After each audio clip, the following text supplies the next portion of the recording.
बोलिए मर्यादा पुरुषोत्तम भगवान राम की जय। बोलिए हनुमान जी महाराज की जय। कथा वहाँ पर पहुँच गई है। आज 23वां दोहा है कि हनुमान जी रावण को समझाने की कोशिश करते हैं। हालांकि समझाने पर उसका क्रोध बढ़ेगा, वो ये भी जानते हैं। तो क्रोध बढ़ेगा तो कुछ करेगा तो युद्ध होगा। तो युद्ध होना जब स्वाभाविक है तो माता सीता का यहाँ से अयोध्या पहुंचना भी स्वाभाविक है। तो आज अब आगे की चौपाई है। रघुनंदन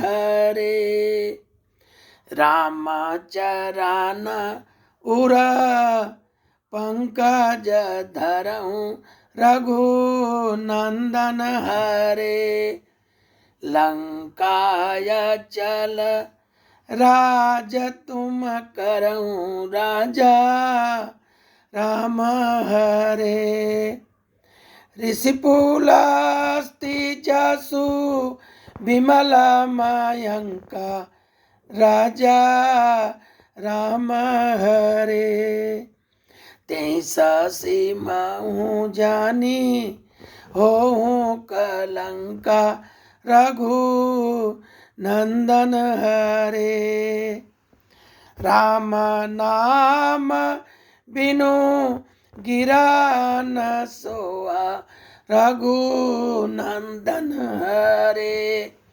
देखू बिचारी त्यागी मद मोहा राजा राम हरे बसनहीन नहीं सोह सुरारी रघु नंदन हरे सब भूषण भूषित बर नारी राजा राम हरे। हनुमान जी कहते हैं कि तुम श्री राम जी के चरण कमलों को हृदय में धारण करो, लंका में अचल राज्य करो। ऋषि पुलस्त्य की जो निर्मल चंद्रमा के समान उनकी छवि है, उस चंद्रमा में तुम कलंक न बनो। राम नाम के बिना वाणी शोभा नहीं पाती। मद मोह छोड़ करके विचार करके देखो। हे देवताओं के शत्रु, तुम गहनों में सजी हुई सुंदर स्त्री के कपड़ों के बिना जो नंगी स्त्री शोभा नहीं पाती हैं, तुम वही हो। राम विमुख संपत्ति प्रभुताई जाई रही पाई बिनु पाई सजल मूल जिन सरितनि नाही बरस गए पुनि तबहि सुखाई। राम विमुख पुरुष की संपत्ति और प्रभुता रही हुई भी चली जाती है, उसका पाना न पाने की समान है। जिन नदियों सजल मूल जिन सरतन नाही, जिन नदियों के मूल में कोई जल स्रोत नहीं होता, उन्हें केवल बरसात की आसरा होती है, वे वर्षा ऋतु बीत जाने पर तुरंत सूख जाती हैं। तो हे रावण, सुनो दसकंठ कहूं पन रोपी विमुख राम त्राता नहीं कोपी शंकर सहस विष्णु अज तो ही सकहि न राख राम कर द्रोही। हे रावण सुनो, मैं प्रतिज्ञा करके कहता हूं कि राम विमुख की रक्षा करने वाला कोई नहीं है। हजारों शंकर और ब्रह्मा भी श्री राम जी के साथ द्रोह करने वाले तुमको नहीं बचा सकते।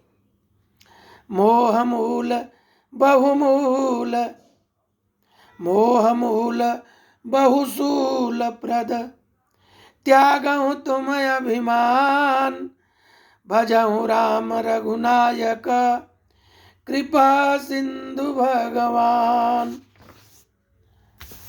मोह ही जिसका मूल है, बहुत पीड़ा देने वाला तम रूप अभिमान का त्याग कर दो और रघुकुल के स्वामी कृपा के समुद्र भगवान श्री रामचंद्र की भजन करो।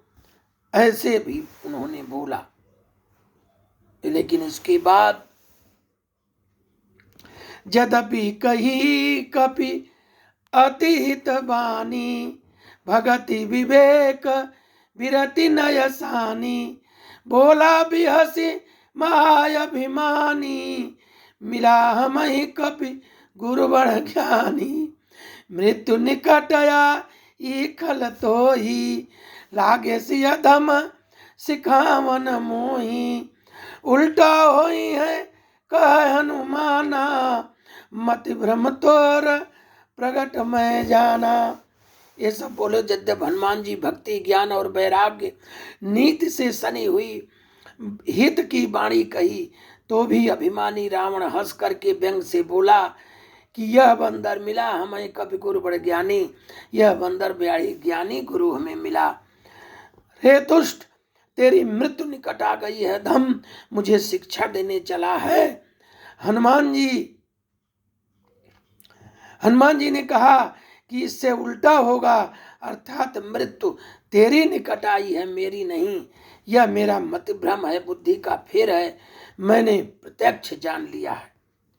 सुन कपि बचन बहुत खिसियाना, बेगी न हरहु मूढ़ कर प्राणा, सुनत निशाचन मारन धाये, सचिवन सहित विभीषण आये, नाई शीस करि विनय बहुता, नीति विरोधन मारे दूता, आन दंड कछु करिय गोसाई, सबहि कहा मंत्र भल भाई, सुनत बिहसी बोला दस कंदर, अंग भंग करि पठियहि बंदर। हनुमान जी के वचन सुनकर रावण कुपित हो गया, बोला इस मूर्ख को प्राण शीघ्र ही क्यों नहीं हर लेते। सुनते ही राक्षस मारने के लिए दौड़े।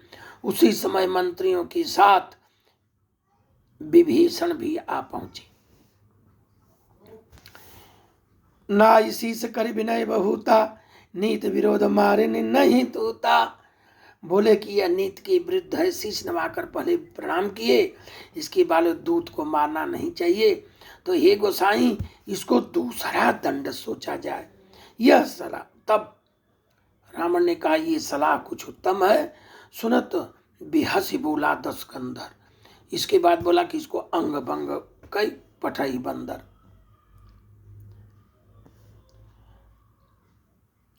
कपि की ममता पूछ पर, सबई कहो समुझाय, तेल बोर पट बांध पुनि, पावक देहु लगाए। बोले सियावर रामचंद्र की जय। अब देखिए, आग लंका में तो अग्नि लगनी थी, तो लोग राय भी दे रहे हैं कि बंदर की ममता पूंछ पर होती है, इसलिए कपड़ा में तेल डुबाकर इसके पूंछ में बांध करके आग लगा दिया जाए, खूब इसकी पूंछ जल जाएगी। अब आगे जो है 25वां दोहा है, वो कल पर रहेगा। तो बोलिए मंगल भवनय मंगलहारी, द्रमहु सो दशरथ अजिर बिहारी। बोलिए भगवान राम की।